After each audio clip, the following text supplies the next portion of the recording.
Mga lods, magandang araw muli mga lods. Mayroon ako ipakita sa iyo mga lods.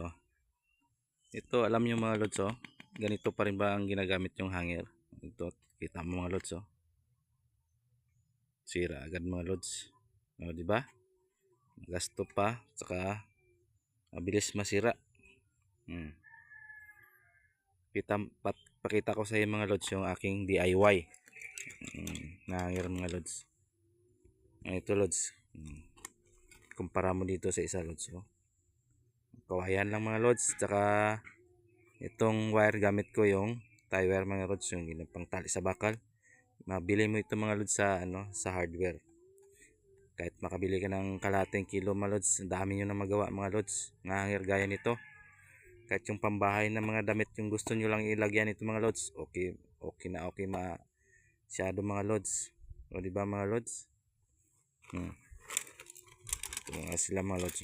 5 years mahigit na ito mga lods ang aking hanger na DIY ginawa mga lods. Kumpara dito mga lods,